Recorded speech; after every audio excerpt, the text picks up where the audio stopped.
Radio Islam International is auctioning an exclusive Gaza GP number. Bids will be open to the public, with all funds going to Gaza. Going. Go to www.radioislam.co.za and click on the banner for details.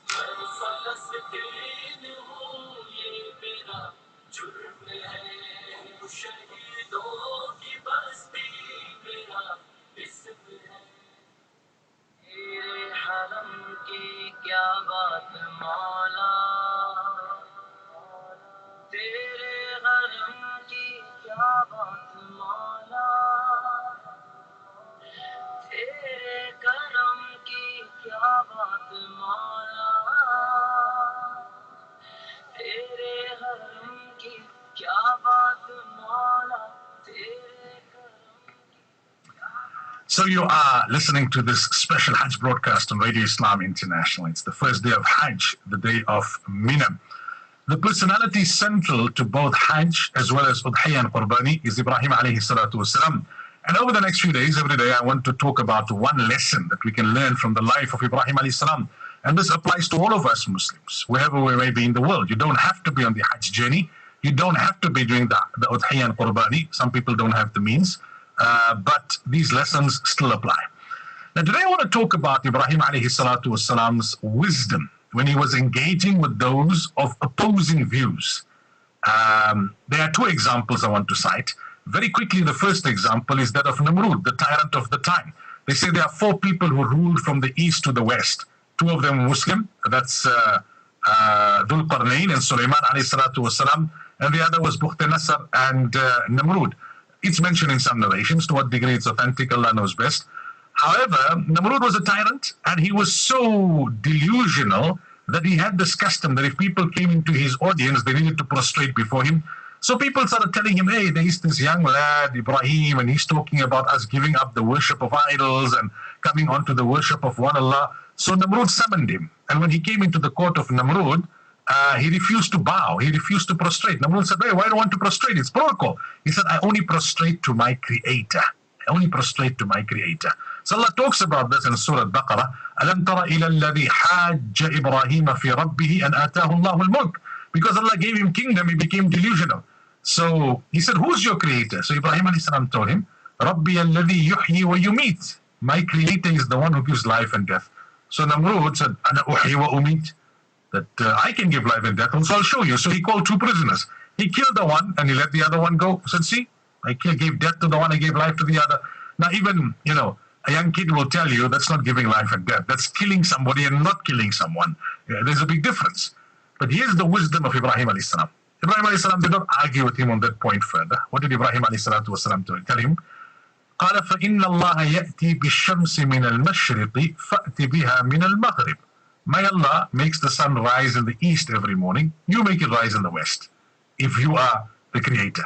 فَبُهِتَ الَّذِي كَفَرَ. And that was the end of it. Namrud was defeated intellectually. That's wisdom. That's wisdom. He didn't get into a tit-for-tat argument with Namrud on that point of who gives life and death. He changed tact and he made his point. Thereafter then Namrud had him catapulted into the fire sector, because that's what happens when you are defeated intellectually. Then you want to show your physical might.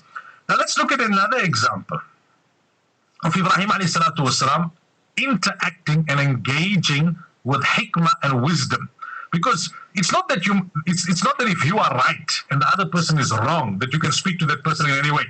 We have this tendency in us. I told him what I needed to tell him. If he doesn't like it, he must have 3 rotis extra. That's not the Sunnah way of doing things. It's not even in line with the Quran. The Quran says, Ud'u ila sabili rabbika bil hikmah. Call to people to the right path, to the path of Allah with wisdom. Wal mu'adatil hasana, good words and advice. And if you have to argue and debate with jadilhum billati ahsan, do it in a good way. That's what works. When Musa and Harun alayhi salam was sent to Pharaoh, Allah said, قُولَ لَهُ قَوْلًا لَيِّنًا. Speak to him compassionately, speak to him leniently. Now Ibrahim alayhi salam had to do a very difficult thing. He had to speak to his own father. We pick up this discussion, 3rd ruku of Surah Maryam. إِذْ قَالَ لِأَبِيهِ يَا أَبَتِي. His father was not only an idol worshipper, his father was the one who used to make idols. He was a sculptor. And he used to sell the idols for others to worship. And Ibrahim alayhi salam was not only an ordinary muwahid, a monotheist, he was the Khalil, the friend of Allah. Yet when he speaks to his father, he said, "Oh, my beloved father." Show him respect, show him affection, compassion, even though his father was an idol worshipper.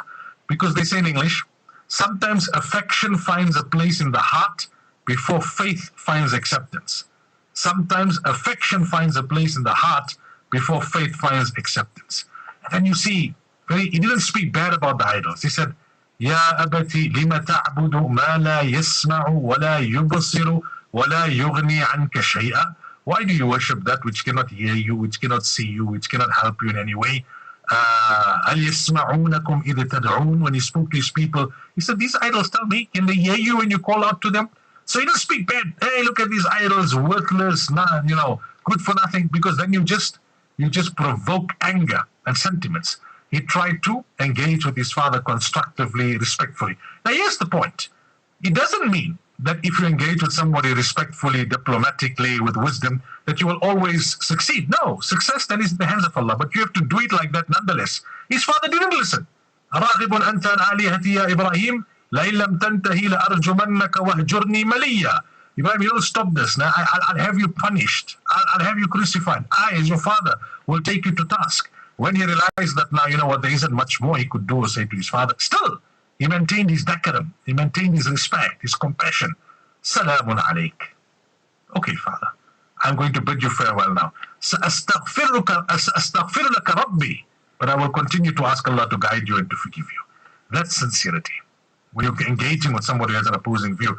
Today, we are harsh, we are crude, we are pejorative, we are derogatory, we are condescending when we speak to people who have an opposing view.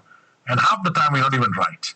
But even if you are right, there's no justification to engage in a harsh, abrupt, condescending, derogatory way with other people. Ibrahim AS teaches us that when engaging with people of an opposing view, you must do so with tact and wisdom. May Allah Tabaraka wa Ta'ala grant us the understanding. Time for us to take a listen to a beautiful Hajj Nasheed.